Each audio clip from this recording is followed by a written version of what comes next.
Merci Madame, Mesdames, Messieurs. Pardon de vous faire travailler aussi tard. Et puis pardon du temps qu'il fait sur Biarritz. Je suppose que beaucoup avaient espoir d'avoir de la côte basque un autre visage, mais il paraît qu'au Pays basque, il pleut régulièrement. J'ai conscience de m'exprimer devant un public peut-être plus compétent que le président d'une région ou le président de l'Association des régions de France que je suis. Vous êtes toutes et tous des professionnels de la formation, de l'action et en même temps de l'évaluation. Comment, c'est un peu la question qui m'a été posée, comment les régions se sentent comme acteurs, concepteurs de la formation professionnelle avec cette nouvelle loi et avec l'expérience qui est la leur depuis un peu plus d'une vingtaine d'années maintenant qu'elles exercent ce métier et cette responsabilité. D'abord, dans le panel des compétences de la région, des responsabilités de la région, celle de la formation professionnelle est peut-être une des compétences les plus complexes et en même temps les plus importantes, les plus essentielles que nous ayons à exercer. Elle est en tout cas complémentaire à deux autres responsabilités que nous avons, celle de l'apprentissage, de la formation en alternance, celle des lycées aussi, et de la carte des formations, sur lesquelles nous essayons d'avancer et de porter un regard et un discours novateurs, et puis celle de la responsabilité de l'accompagnement des entreprises, et singulièrement des PME, du développement, de la recréation, du retournement des différentes entreprises. Les régions, en fait, ont comme responsabilité initiale la formation des chômeurs. Mais nous n'en sommes pas restés là. Le modèle s'est un peu complexifié lorsque nous sommes passés sur instruction européenne, système d'appel d'offres. Ce qui a pu, à un moment donné, par rapport à l'exercice d'une convention directe passée avec les organismes de formation, et je pense singulièrement à l'AFPA lorsque l'État en était le pilote,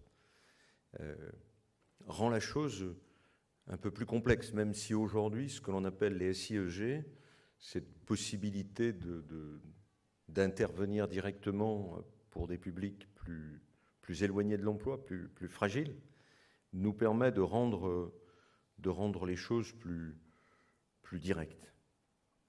L'autre difficulté, c'est que si nous sommes porteurs d'un plan régional des formations, nous ne sommes pas opérateurs. Ce n'est pas nous, mais les missions locales, les pôles emploi, les différents organismes qui envoyons telle ou telle personne en chômage, en formation dans tel ou tel centre. La loi devrait nous permettre, je ne sais pas si cela ira jusque-là, en tout cas de donner des agréments aux organismes de formation. C'est-à-dire que nous prenons une responsabilité, que je souhaite d'ailleurs, nouvelle dans ce domaine-là. Et je crois que c'est nécessaire qu'aujourd'hui, comme le maire a des responsabilités réglementaires, que les régions aient aussi des responsabilités réglementaires. Les budgets des régions ne sont pas, en comparaison d'autres États et d'autres régions européennes, même en comparaison des OPCA, le budget le plus important de la formation professionnelle. Le président de la République a souhaité qu'un effort particulier soit fait et la région Aquitaine a accompagné, comme les autres régions de France, en augmentant de 1500 demandeurs d'emploi le nombre des demandeurs d'emploi que nous accompagnons jusque-là. L'évaluation qui est la nôtre aujourd'hui est qu'en gros, 7 demandeurs d'emploi sur 10 qui passent dans une formation retrouvent du travail, ce qui globalement est plutôt un chiffre positif. Il y a un certain nombre de dispositifs, ce que nous appelons, nous, en Aquitaine, le dispositif Nouvelle Chance, qui s'adresse plutôt aux jeunes, qui est plutôt mené en liaison avec ce que l'on appelle les chantiers écoles, qui concerne à peu près 1500 jeunes, je me tourne vers mes collaborateurs, par an, et qui a un succès, lui, assez exceptionnel. Nous avons été un peu réticents au départ à nous engager dans les écoles de la deuxième chance, telles qu'elles étaient conçues au départ, parce que nous semblait-il trop limités en nombre, et puis, d'une certaine manière, trop privilégiés. Et le résultat d'ailleurs que nous avons sur notre dispositif Nouvelle Chance a le même résultat en termes d'insertion à l'emploi que les dispositifs Deuxième Chance. L'école de la Deuxième Chance étant en train d'évoluer et nous sommes nous-mêmes en train d'y travailler. Nous avons été une des 2 régions françaises à prendre en charge en expérimentation la formation des détenus. Et le résultat est assez exceptionnel. Assez exceptionnel pour une raison, ou pour 2 raisons. La première, c'est qu'on a doublé l'argent qu'y mettait l'État et que le suivi de l'action, y compris dans les prisons, y compris par la présence physique des agents de la région, des élus, de moi-même, permet de suivre. Je crois que ce qu'il y a d'essentiel dans la formation professionnelle, c'est la proximité et le suivi. La souplesse aussi. Et progressivement, nous sommes en train de créer un service public régional de formation professionnelle. C'est une vieille idée que les régions ont avancée et qui vise à rassembler sur un modèle coopératif, comme on le dit, collaboratif, à la fois les partenaires sociaux, le décideur qui est la région, et les OPCA, de telle sorte que nous puissions avoir des actions concertées, d'une part, anticipatrices, d'autre part, et surtout qui s'ajuste très vite aux besoins des entreprises et aux besoins des chômeurs. Obstacle dans cette marche ou dans cette démarche, nous considérons que le service public de l'emploi est trop émietté aujourd'hui pour répondre aux besoins des demandeurs d'emploi. C'est pour ça que nous souhaitons une expérimentation, je ne sais pas si nous l'obtiendrons, dans la nouvelle loi sur les régions, devenir le pilote, le patron de tous les organismes qui aujourd'hui concourent au placement des chômeurs. Que ce soit Pôle emploi, les missions locales, alors c'est plus le pilote que le patron. Je sais que le patron, ça provoque parfois des réactions épidermiques. Voilà. Mais dans une région comme l'Aquitaine, il y a 173 organismes. 173 organismes qui passent des commandes, qui placent des chômeurs dans des organismes de formation, sans coordination.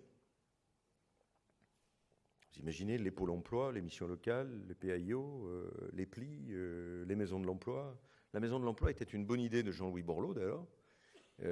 Nous avions discuté de ça. Je lui avais dit que s'il n'y avait pas un regroupement de tous les organismes, ça ne marcherait pas. Et les maisons pour l'emploi, je ne dis pas qu'elles ne soient pas efficaces, mais elles sont devenues un organisme supplémentaire à côté de ceux qui existent aujourd'hui.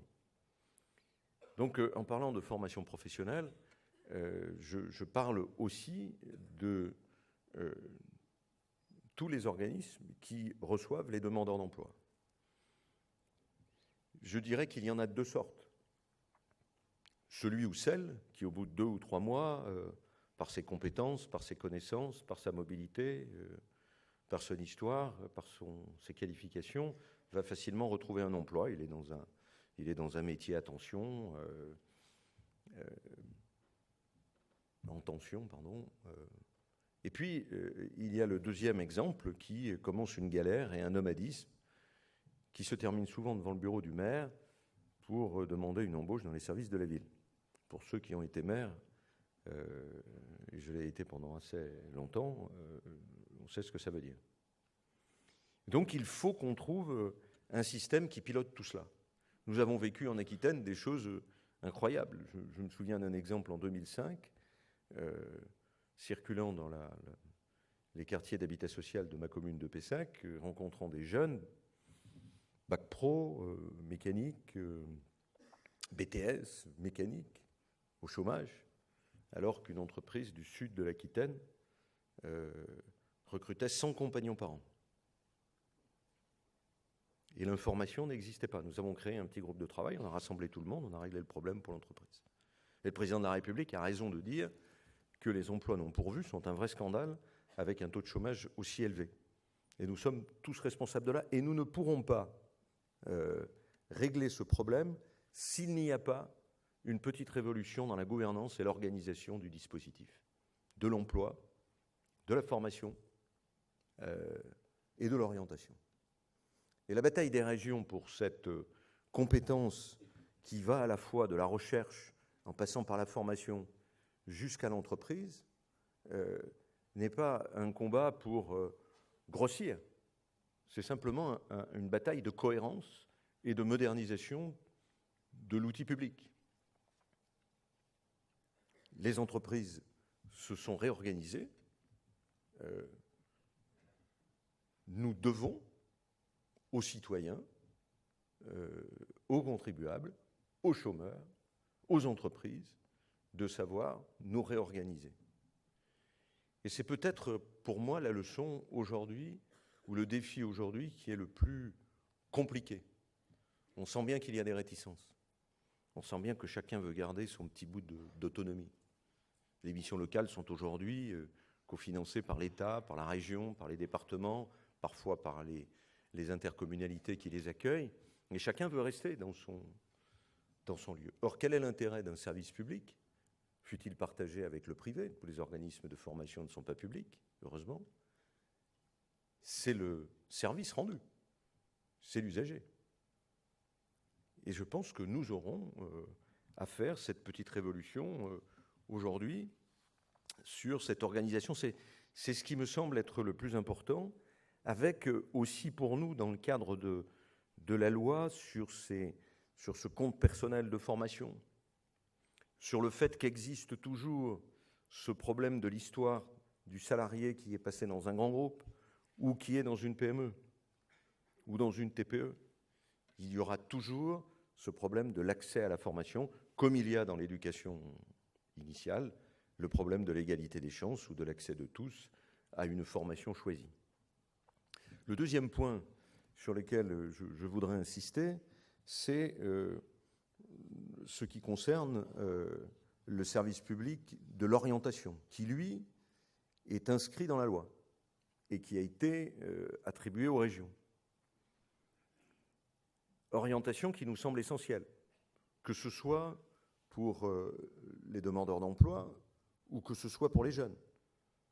La première action, d'ailleurs, à porter est avec l'éducation nationale ou avec l'éducation tout court, pour faire en sorte que les jeunes choisissent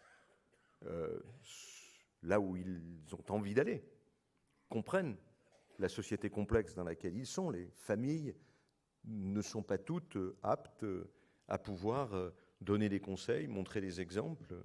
Et aujourd'hui, le modèle familial est plutôt un modèle, pour partie, éclaté, ce qui rend difficile, souvent et singulièrement dans les milieux les plus modestes, de pouvoir orienter leurs enfants. Donc il faut qu'on mette en place, nous le mettrons avec l'éducation nationale, nous le mettrons avec les organismes de formation, ce service public régional de l'orientation. Ce n'est pas facile. Ce n'est pas un service public qui suppose pour la région de recruter 100 personnes et de les mettre ici ou là. C'est un service qui suppose la mobilisation des acteurs actuels. Ce service était pour les demandeurs d'emploi, à travers le service d'orientation de la NPE, bien exercé. Mais depuis que le service d'orientation de la NPE, le service d'orientation de l'AFPA, pardon, a été sorti de l'AFPA pour une grande partie pour abonder les moyens de Pôle emploi, ce service extraordinaire que rendait l'AFPA a quasiment disparu. C'est pourquoi nous avons essayé de créer en Aquitaine un dispositif que l'on appelle Cap Métier. La région Haute-Normandie a ce dispositif équivalent, peut-être certains d'entre vous le connaissent-ils, qui vise à regrouper certes les Carrefourifs qui existaient, c'est-à-dire pouvoir un peu renseigner au sens scientifique du terme les métiers de demain et pouvoir adapter l'enseignement initial, mais aussi parce que nous allons faire entrer les partenaires sociaux, et les organisations professionnelles, être une espèce de, pas de tête de pont, mais de lieu d'expertise, de conseil et d'information sur les métiers d'aujourd'hui et de demain.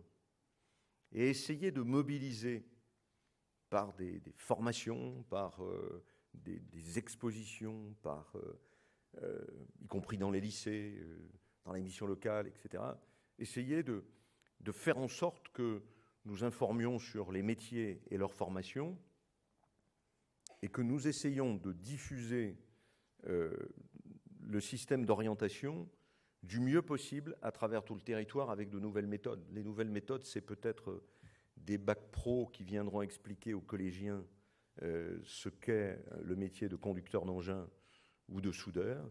C'est peut-être le bac pro en maintenance aéronautique qui viendra expliquer aussi à des jeunes du collège ce qu'est le métier de technicien dans la réparation aéronautique. Et je peux vous dire d'ailleurs que l'expérience que nous avons mise en place dans le site de la Traîne, à côté de Bordeaux, lorsque nous avons racheté le centre de la DGA, de la délégation à l'armement, et que nous avons à la fois recréé un lycée, recréé un centre de formation, un centre d'apprentissage, le succès et le résultat des jeunes est spectaculaire. Des jeunes venus de milieux extrêmement modestes, parfois en rupture, parfois difficiles la première année, tous réussis le bac, 50% de mention la première année, 60% la mention la deuxième année. Et aujourd'hui, la difficulté qui est la nôtre, c'est que le succès de cette formation, avec les logiciels de l'éducation nationale, ne nous amène pas les plus durs, mais nous amène les meilleurs. Et nous voulons les plus durs.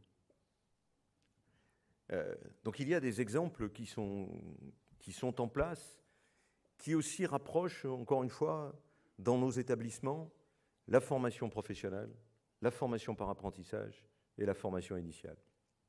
Dans beaucoup de lycées d'Aquitaine, ces trois formations existent, que ce soit des lycées publics ou des lycées privés. Et le fait d'avoir sur ce même site, à travers un plateau technique commun, parce qu'à un moment donné, non seulement la réduction de la dépense publique, mais le bon usage de la dépense publique fait qu'on ne peut pas mettre en place des plateaux techniques et un niveau de performance, nouvelles techniques aujourd'hui énergétiques, sans parler des plateaux techniques pour les charpentiers, pour les soudeurs, suppose aujourd'hui d'avoir des plateaux techniques de niveau extrêmement élevé et donc extrêmement coûteux. Donc, voilà, nous mettons en place ce dispositif. Fin 2013, 8 régions sont préfiguratrices, l'Auvergne, la Bretagne, le Centre, le Limousin, les Pays de Loire, le Poitou-Charentes, Rhône-Alpes et Aquitaine. Et nous allons travailler ensemble pour mettre en place ce dispositif. Et parce que, paradoxalement, c'est la décentralisation qui mutualise ou fait circuler les bonnes pratiques, je pense que nous aurons très vite, entre les expériences dans ces 8 régions, de points positifs et que nous allons recaler très vite les meilleures actions pour que l'orientation soit la plus efficace possible. En Aquitaine, un chef de projet a été désigné. Un travail important vient de s'engager pour construire une gouvernance régionale adaptée, élaborer un plan régional pour l'orientation, et à partir de là, définir le service public en question. Aquitaine Cap Métiers, dont je vous parlais tout à l'heure, promoteur ou porteur plutôt de la promotion des métiers, constituera pour nous un pivot essentiel dans le dispositif expérimental, en s'appuyant notamment sur les espaces métiers aquitains, qui circuleront pour présenter tous les métiers dans les missions locales, les lycées, les collèges, tous les sites où nous pourrons le faire, et pour faire vivre cette information de la manière la plus dynamique possible. D'une certaine manière, je compte aussi sur l'éducation nationale et dans l'enseignement initial pour que les enseignants eux-mêmes se mobilisent pour comprendre ce que seront les métiers de demain, pour expliquer aux jeunes ce qu'est un métier dans l'aéronautique, dans l'armée, dans la santé. En tout cas, nous avons un effort à faire, et cet effort à faire sera fait directement avec tous les partenaires, c'est-à-dire avec vous-même, avec les partenaires sociaux, parce qu'il me semble important que nous ayons aussi, sur le plan culturel, plus que sur le plan politique, d'une certaine manière, le partage des contraintes de la situation actuelle. La difficulté de l'exercice de la réforme en France, c'est la centralisation. Comme tout est centralisé, nous attendons tout du ciel. Donc nous ne nous prenons pas en charge. C'est pour ça que je me bats d'une manière viscérale pour décentraliser tout ce qui n'est pas d'autorité régalienne de l'État. Parce que la décentralisation, c'est la proximité, la connaissance, l'accompagnement. Tout n'est pas parfait, bien sûr, mais lorsque vous vous plantez, pour parler trivialement, vous le savez. Vous le savez dans le train quand vous allez à tel ou tel endroit, vous le savez quand vous visitez l'entreprise, vous le savez parce que les familles viennent vous voir, vous le savez dans l'avion quand vous montez à Paris, que vous croisez un chef d'entreprise, vous ne pouvez pas passer à côté de vos responsabilités. L'éloignement dans ces responsabilités est la pire des choses. Et en même temps, les succès que nous rencontrons collectivement, organismes de formation, régions, entreprises, sont tellement vivifiantes qu'il y a de l'émotion et de la fierté à la réussite de celles et ceux qui, après une mise au chômage, un système scolaire raté, retrouvent non seulement une chance, mais des chances et une dignité. C'est pourquoi nous sommes allés au-delà, d'une certaine manière, de la simple responsabilité des chômeurs, aujourd'hui des détenus depuis 2 ans, demain sur les handicapés ou sur l'illettrisme, ou les Français de l'étranger, puisque c'est ce que la loi va nous attribuer, et que j'ai engagé la région, au-delà de ses compétences, sur la formation des salariés, en cas de retournement, en cas de problème d'une entreprise. Nous participons avec les OPCA au financement d'actions en direct sur les salariés. Nous avons fait passer le bac à des salariés d'une entreprise pas très loin d'ici, à Oloron, et le résultat a été à la fois le retour à l'emploi, enfin a été d'abord la réussite au bac, le retour à l'emploi et le retournement de l'entreprise. Je crois beaucoup, alors ce n'est pas totalement de ma compétence, et je souhaite que nous puissions réfléchir avec les OPCA, avec les organisations professionnelles, à vraiment se donner une stratégie ensemble. Il faut aujourd'hui que cette décentralisation de la formation organise un rapprochement, une stratégie entre les partenaires professionnels et la région.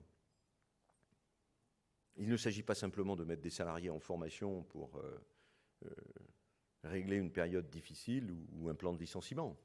Il s'agit, puisque c'est aussi le thème de votre débat, d'aider une entreprise, comme l'on dit chez les spécialistes, à se retourner, à changer son niveau de compétence. vous avez placé votre colloque ou votre forum sur le thème de formation et dans l'échelle des valeurs, de la valeur. On est au cœur de cela. Cette vieille idée que Jacques Delors a avancée dans les années 70 et que notre modèle centralisé d'éducation a eu tant de mal à mettre en place, reste toujours aussi pertinent. Il se trouve que l'âge qui est le mien faisait qu'à l'époque, j'étais étudiant à Paris, quand Jacques Delors exprimait dans les facultés de droit et de sciences économiques, aux côtés du professeur du Pérou, ce qu'était son sens du droit à la formation, de la formation tout au long de la vie. C'est un combat que nous n'avons pas encore gagné. Et c'est un combat que les régions, c'est un défi que les régions souhaitent relever. La formation est bien sûr un facteur de lutte contre la précarité et le chômage. Mais la formation, c'est un facteur essentiel de développement industriel. D'abord parce qu'il y a des entreprises qui ne trouvent pas les salariés, même si souvent ce terme est un peu exagéré. Mais en tout cas, je pense plus à des PME qu'à des grands groupes. Il y a de vrais blocages. Double d'ailleurs, parce que certains métiers, on n'a pas assez de monde. Et le nom de certains métiers fait peur, même si nous arrivons aujourd'hui à en changer l'estime et la relation. Mais il n'est pas pensable, je le disais tout à l'heure, et encore une fois, le président de la République a raison, si nous sommes à 400 000 postes qui devraient être occupés et qui ne le sont pas, c'est bien que nous avons un problème. Et pourtant, Dieu sait le nombre d'organismes, je le disais tout à l'heure, et le nombre de personnes qui sont dans ce grand secteur de l'emploi et de la formation. Donc, nous avons bien à nous poser, non pas un problème de nombre, mais un problème d'organisation. J'insiste là-dessus parce que nous n'avons pas le droit, dans cette période où l'argent public est rare, de ne pas nous interroger sur l'organisation du dispositif. Pourquoi, sur la chaîne de valeur, la formation est-elle là? Moi, je pars d'exemple. Nous avons une entreprise en Périgord, dans un petit village superbe, au milieu des châtaigniers, Saint-Médard-d'Excideuil. Extraordinaire. Vous êtes de là-bas, madame? Non, mais vous connaissez. Il y a une entreprise magnifique, Repetto. Repetto qui a un succès, pardon pour ceux qui m'ont entendu répéter pour la 150e fois cet exemple, mais Repetto vend ses chaussures, qui se font d'ailleurs pour hommes, je le dis pour parce que je suis un peu agent de commerce pour les entreprises de ma région, double. Sauf que comment vous allez recruter à Saint-Médard-d'Excideuil qui a moins de 1000 habitants? C'est pas possible. Donc qu'est-ce qui se passe? Le patron de Repetto, il se dit, si je ne peux pas recruter, je quitte Saint-Médard-d'Excideuil, je déshabille les territoires, je supprime une entreprise industrielle sur place, je m'installe au mieux à Périgueux ou à Bordeaux, parce que là, je trouverai du monde. Nous avons créé, dans le lycée de Saint-Médard-d'Excideuil, un centre de formation dont les enseignants étaient d'anciens ouvriers spécialistes du cuir de l'usine, et nous avons transformé les boulangers et les boulangères. On a même transformé un tueur de l'abattoir de Thiviers en spécialiste du cuir retourné. Et je peux vous dire que c'est une immense fierté. C'est une immense fierté. C'est une fierté, d'abord parce que c'est toujours émouvant de trouver une solution, et même si on le sent que c'est notre responsabilité. Mais une entreprise qui va passer, alors je ne sais pas si elle double réellement, parce que on a lancé ça avant la crise et que maintenant c'est là. Mais elle continue parce que les Japonais adorent les entreprises, les Japonaises adorent les chaussures Repetto.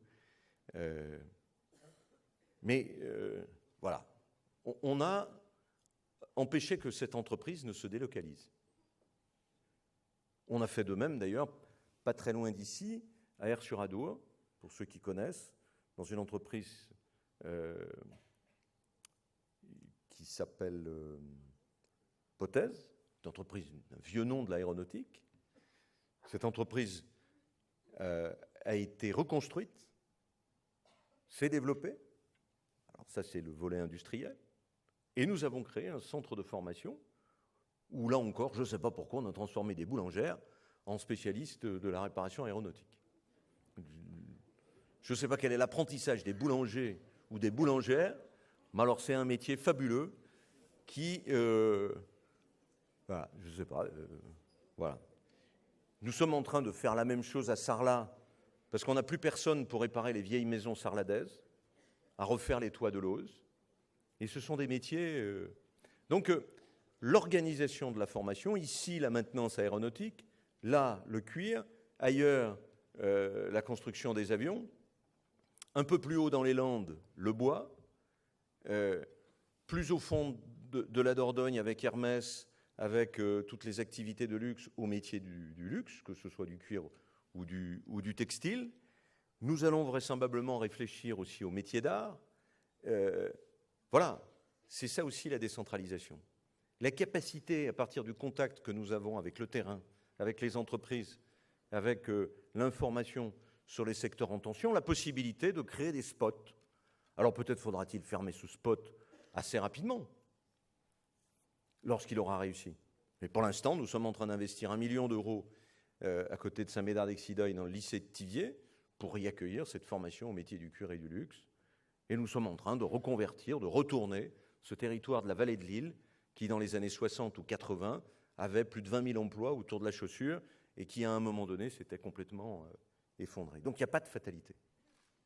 Il n'y a pas de fatalité. Nous avons transformé sur le bassin de Lac la formation du lycée professionnel avec le partenariat privé pour que ce lycée professionnel qui, avant la région, ne formait pas au métier de la chimie, forme maintenant au métier de la chimie et au nouveau métier de la chimie, parce que comme il n'y a plus de gaz de Lac, on fait de la chimie fine aujourd'hui. Donc, il y a quelque chose de la souplesse qui est portée par la région et qui, je crois, et puis, quand vous êtes en plus dans un service régional et que vous avez ce type de contact, c'est de nouvelles compétences. C'est la visite de l'entreprise, c'est une discussion directe en matière de stratégie industrielle avec le chef d'entreprise, avec les organisations professionnelles.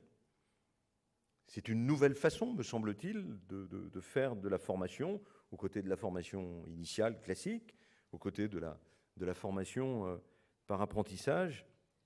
Et je crois que là, nous avons,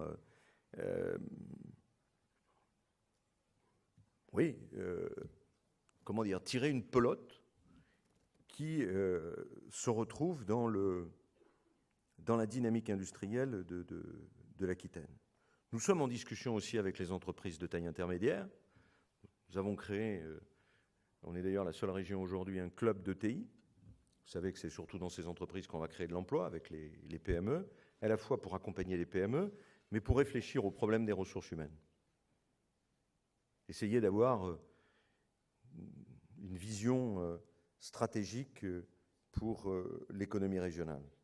Et pour favoriser le développement de l'emploi par le soutien des actions de formation qui mènent directement à l'emploi, nous avons créé un dispositif financier qu'on appelle FAIR, pour Fonds d'action et d'innovation régionale pour l'emploi en Aquitaine, qui pour l'instant est doté de 2 millions d'euros et qui vient à l'appui du plan des 100 000 formations pour l'emploi lancé par le gouvernement.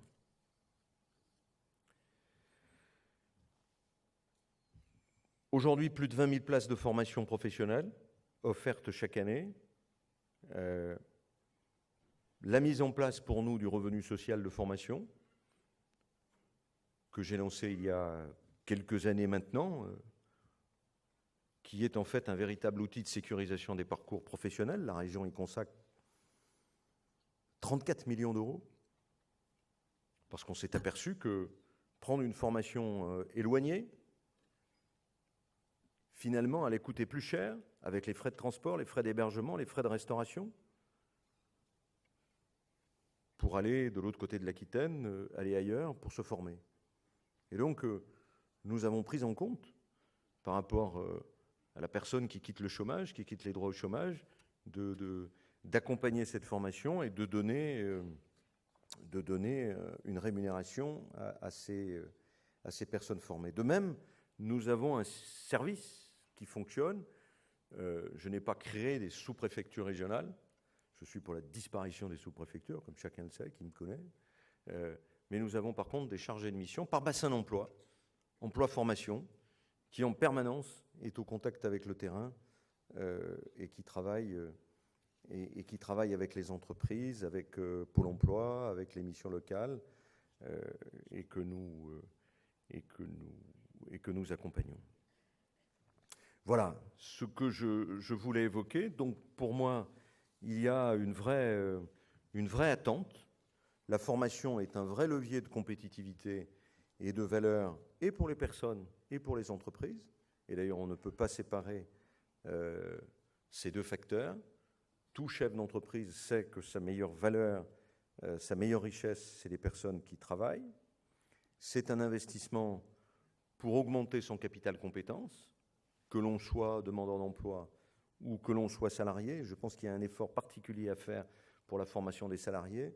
Je cite cet exemple parce qu'il m'avait un peu bouleversé. Dans une des grandes entreprises de l'agglomération bordelaise, il y a eu à un moment donné des difficultés que nous avons solutionnées, mais nous nous sommes aperçus, c'était une industrie, 2000 personnes, 30% des salariés ne savaient plus lire et écrire. Je pense que là, nous avons un petit message à lancer au monde des chefs d'entreprise. Il est inadmissible que les RH dans l'entreprise ne veillent pas à ce que la formation là-dessus n'évacue pas des compétences aussi essentielles que les savoirs de base. Alors, dernière question, est-ce que les nouvelles technologies vont bouleverser votre métier ? Je crois que la réponse est oui. Et qu'il le faut faire vite. Lorsque nous avons, au mois de décembre, lancé un grand forum avec les Échos sur l'innovation, nous avons eu une journée dite think tank, et un jeune créateur d'entreprise, quand il était au collège, nous a présenté son système de MOOC. Certains d'entre vous le connaissent. Et allant plus loin, nous présente ce qu'il appelle l'école inversée. J'apprends avec les nouvelles technologies, j'apprends ma leçon avec les nouvelles technologies. Nous le faisions d'ailleurs sans le savoir avec les laboratoires de langue que nous avons installés dans tous les lycées et qui permettaient aux jeunes, avec un iPod qu'on lui mettait à disposition, s'il avait besoin d'un quart d'heure pour apprendre sa leçon, s'il avait besoin de 3 quarts d'heure, en tout cas, et il était en contact avec son prof. Mais on va avoir là une école inversée, c'est-à-dire on apprendra ailleurs. Alors c'est vrai que le temps de travail va être réorganisé, mais le moment de cours sera un moment d'échange, de vérification, d'explication, de renforcement. Et je compte beaucoup sur cette école inversée pour lutter contre le mal que le rapport PISA nous évoque tous les ans, le nombre de jeunes qui sortent sans qualification, les retards scolaires, l'inégalité d'accès au savoir. Et je pense que le monde de la formation professionnelle va aussi, ou le monde de la formation des salariés va aussi passer par ces MOOC et par cette école ou par cet enseignement inversé. À partir du moment où il y a une forme de convergence dans les métiers, entre la formation initiale, la formation par apprentissage ou la formation permanente, ne serait-ce que parce qu'elle se passe dans un même lieu, nous aurons à utiliser les nouvelles technologies. Et je pense que sur cette nouvelle technologie, il y a un défi industriel que la région Aquitaine essaye de relever, c'est celui, comment l'appelle-t-on, des serious games. C'est celui du numérique. De la même manière que Dassault, quand il conçoit un avion, le conçoit numériquement, et on sait qu'aujourd'hui, toutes les avancées numériques de Dassault lui permettent de mettre en vol, de contrôler l'avion et de le mettre en vol quasiment une fois sa fabrication terminée. De la même manière, demain, quand vous apprendrez les métiers de la réparation aéronautique, vous les apprendrez sur un écran d'abord. Et quand vous apprenez à souder aujourd'hui, j'en ai fait l'expérience à titre personnel, vous apprenez à souder d'une manière virtuelle. Alors, imaginons tout ce que cela donne, une fabuleuse chance de raccourcir les éléments de formation ou de changer de qualification, mais en même temps, si nous ne maîtrisons pas ces technologies, des risques de dégradation de la promotion sociale, de l'ascenseur social que nous avons. Mais il y a derrière ces serious games, et nous en avons lancé notamment à la Traîne, dans le centre, dans l'aérocampus, des créations même de serious games, de lieux où les jeunes peuvent apprendre à démonter un train d'atterrissage, à poser un moteur, à réparer un avion, et demain, ça peut être fait pour une voiture, ça peut être fait pour plein d'autres choses. Donc nous sommes entrés aujourd'hui dans une autre ère, et il faut que nous sachions aussi nous approprier les uns et les autres, et la région est là pour s'approprier ces nouvelles technologies et changer peut-être la nature. Dernier point, peut-être, au-delà d'une compétence plus large en formation professionnelle, d'une nouvelle organisation et d'une nouvelle gouvernance collaborative et pas directive, au-delà de ces nouvelles technologies, au-delà même du placement, je l'ai, je crois, démontré dans l'exemple que je notais de ces pôles d'excellence de formation que nous mettons en place, nous devrons aussi, en rapprochant ce que je disais de la formation initiale de la formation continue, être attentifs à un certain nombre de secteurs. Et je l'espère, la loi devrait permettre aux régions de préciser, pour les régions, des textes nationaux. C'est le pouvoir réglementaire. J'ai besoin que ce soit la région qui dise combien elle a d'emplois d'infirmières, donc de formation d'infirmières, à pourvoir. Je n'ai pas envie que ce soit le ministère. J'aurais même besoin d'ailleurs de dire combien de médecins j'ai besoin dans ma région. Alors ça c'est compliqué, hein, numerus clausus, quoique. Tout en transformant d'ailleurs les études médicales. Parce qu'aujourd'hui, vous voulez faire des études de médecin, vous êtes obligé d'aller à Bordeaux, vous êtes obligé d'habiter à côté du CHU, vous êtes obligé d'avoir des cours privés. Et donc, comment voulez-vous que le jeune, peut-être brillant, du Pays Basque, s'il n'a pas des parents un peu orientés ou ayant la formation, lui trouve tout ça? Pourquoi on ne formerait pas les jeunes, puisque tout est fait sur écran, à Pau, à Bayonne, à Périgueux ou à Agen? C'est une discussion que j'ai avec les présidents d'université. Donc, je crois que nous sommes aujourd'hui entrés dans quelque chose d'important et de fondamental. Voilà, mesdames, messieurs, ce que je voulais dire. Je crois beaucoup à cette nouvelle gouvernance, et je la crois collaborative et participative. Je crois beaucoup à l'agilité de nos organismes, de vous-même, cette attention d'une certaine manière à la performance, parce que nous n'avons pas le droit de considérer cette activité comme une activité banale. Quand on s'occupe de demandeurs d'emploi, on s'occupe d'un public en souffrance. Et en même temps, notre secteur productif ou notre secteur économique a besoin de ces hommes et de ces femmes, a besoin de s'enrichir collectivement.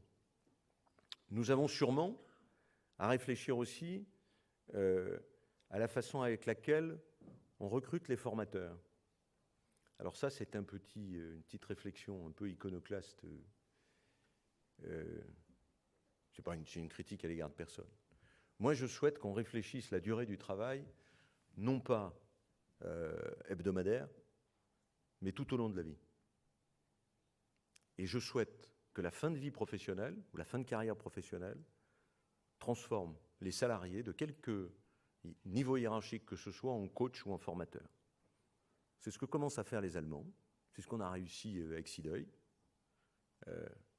Et je pense qu'on pourrait concevoir, à partir du moment où chacun sait qu'il va devoir travailler plus longtemps, on ne peut pas vivre 20 ans de plus et puis dire c'est les actifs qui vont payer pendant 30 ans ma santé, ma retraite. Bon, je cite une évidence. Hein. Mais en même temps, je sais bien qu'à 58 ans, ou à 56 ans en fonction des métiers pénibles, je ne peux pas travailler de la même manière qu'à 20, à 30 ou à 40. Donc je pense que la formation doit aussi investir la réflexion de la durée du travail. Et je suis persuadé que ce soit dans le bâtiment, dans la menuiserie, chez les soudeurs, chez les chimistes, dans la santé, il y a un travail d'organisation des formateurs qui peut être extrêmement gratifiante pour celui qui a commencé à travailler tôt et qui, ma foi, a un potentiel à transmettre. Et après tout, et ça sera ma conclusion, nous sommes partagés dans cette réflexion sur la dynamique économique, la croissance, le retour à l'emploi, et chacun essaye d'y mettre le meilleur de lui-même. Mais en même temps, les nouvelles technologies nous bouleversent, l'allongement de la durée de la vie professionnelle change nos habitudes, parfois certains métiers disparaissent, certains savoir-faire disparaissent. Je crois que là, on a une opportunité extraordinaire de faire de la formation in situ. L'entreprise, vous le savez, a le pouvoir, a l'autorité, a le droit d'être un organisme de formation. Nous avons, toujours sur l'aéronautique, parce que c'est un secteur fort en Aquitaine, nous avons créé des centres de formation avec des entreprises qui durent le temps qu'il faut pour répondre aux besoins d'emploi. Et pourquoi n'engagerait-on pas, nous allons le faire nous en Aquitaine, avec les salariés eux-mêmes et les entreprises, une organisation de la formation qui serait systémique, qui serait plus que partenariale. Il y a les organismes de formation proprement dits, dont vous faites partie, mais il y a en même temps, et j'ai à cœur, moi, de faire réussir ce rêve et cette analyse de Jacques Delors, qui serait de dire, la société, les sociétés, voilà, ensemble, nous sommes tous un organisme de formation. Je vous remercie.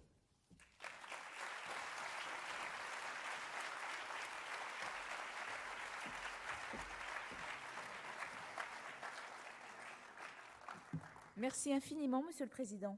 Nous aurons l'occasion demain de connaître un peu mieux certains des pôles d'excellence d'Aquitaine dont vous nous avez parlé, et nous aurons la chance d'accueillir, grâce à vos services, le président de Repetto et quelques très belles réalisations d'Aquitaine, en atelier et en table ronde.